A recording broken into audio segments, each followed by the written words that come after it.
¿Qué tal? Hoy vamos a meternos de lleno en una crítica política bastante fuerte, una que pone la lupa sobre esa relación, que a veces es, bueno, bastante incómoda, entre quienes piensan, los intelectuales, y quienes mandan, el poder. Y para esto vamos a analizar un texto muy concreto que nos va a guiar. Y todo parte de esta pregunta, ¿no? ¿Qué se supone que debe hacer un intelectual cuando se enfrenta al poder?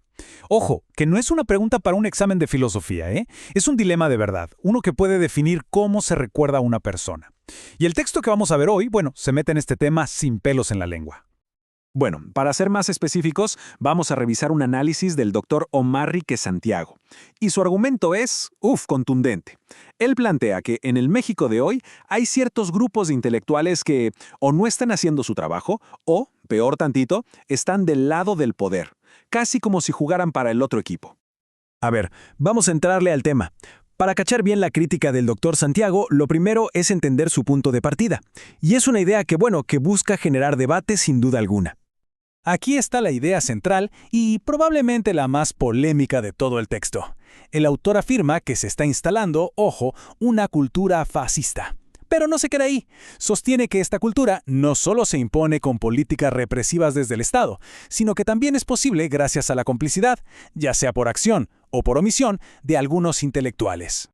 Pero claro, el autor no lo deja como una simple acusación al aire. Para él, esta complicidad no es algo vago, algo abstracto, no. Dice que se puede ver en comportamientos muy específicos. Y para eso nos da una especie de lista para identificarla. Toda la crítica se basa en estos 10 puntos, este decálogo de comportamientos. Y fíjense, incluye tanto lo que se hace como lo que se deja de hacer. Esta lista es, digamos, el esqueleto de todo su argumento. Así que vamos a verla con más detalle. Ok, para que sea más fácil de digerir, estos 10 puntos los podemos agrupar en 3 grandes ideas, 3 temas que nos van a servir de guía. El primero, el silencio cómplice. El segundo, el apoyo directo al poder del Estado. Y el tercero, el desgaste de la sociedad, que, según el autor, viene de todo esto. Hablemos del primer tema, el silencio cómplice. ¿A qué se refiere el autor con esto? Bueno, a cuando no se escucha una crítica fuerte frente a la militarización, por ejemplo. O cuando se eliminan instituciones que defienden los derechos humanos y nadie dice nada. O cuando no se condena con fuerza la violencia contra periodistas y activistas. Es, básicamente, la complicidad de voltear para otro lado. Ahora, el segundo grupo de comportamientos ya no es solo quedarse callado, ¿eh? Aquí se habla de un apoyo activo al Estado. ¿Cómo? Pues justificando la represión, haciéndose de la vista gorda con el aumento del presupuesto militar y al final del día apoyando políticas de mano dura, que buscan pues que la gente no se organice ni proteste. Y llegamos al tercer tema, la erosión de la sociedad. Aquí el autor señala la falta de acción ante cosas como los recortes en salud o educación o frente a ataques a nuestros derechos, y pone un foco muy especial en las consecuencias de la famosa política de seguridad de abrazos no balazos, esa estrategia que busca atender las causas de la violencia en lugar de la confrontación directa. Y para que quede claro de qué habla, el texto pone sobre la mesa unas cifras que la verdad son alarmantes. Sostiene que, con esta política, se han contado unos 220,000 homicidios. Y a ese número le suma otro, 130,000 personas desaparecidas. Son cifras que el autor usa para recalcar la seriedad de lo que dice, para mostrarnos el costo humano que, según él, tienen estas políticas.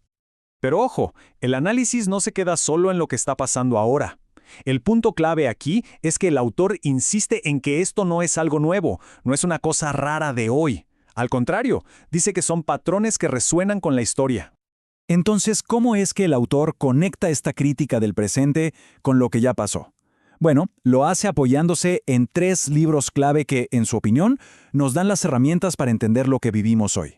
La primera referencia es un librazo, un clásico, La sociedad abierta y sus enemigos, de Karl Popper. El autor lo trae a colación para poner todo el debate en el contexto de la lucha contra el totalitarismo. La idea es que lo que pasa hoy hay que analizarlo con esa misma mirada crítica. Después, el autor nos lleva a la historia de la Guerra Fría en América Latina. Y el mensaje es muy claro. Lo que pasó entonces, los patrones de represión, cómo surgieron las dictaduras, todo eso no es solo un recuerdo. Es un modelo que nos sirve de advertencia sobre los peligros de ahora. Y por último menciona la Operación Cóndor. La presenta como el ejemplo perfecto de cómo las dictaduras se ponían de acuerdo para sembrar el terror desde el propio Estado. Para el autor es como un espejo muy oscuro, un espejo en el que hay que mirarse para aprender a reconocer las señales de alerta hoy. Muy bien, después de todo este recorrido llegamos a una conclusión y a una última pregunta. Entonces, ¿para qué sirve toda esta crítica tan dura? ¿Cuál es el punto? Aquí está lo importante.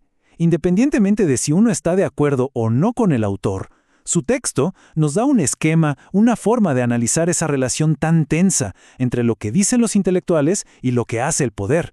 Es, al final, una herramienta para pensar críticamente. Y todo esto nos deja con una última pregunta. Una que va más allá de un país o una época en particular. Es la pregunta que está en el fondo de todo este análisis y que nos deja pensando, en cualquier nación, en cualquier sociedad, ¿quién tiene la chamba de vigilar al poder y pedirle cuentas?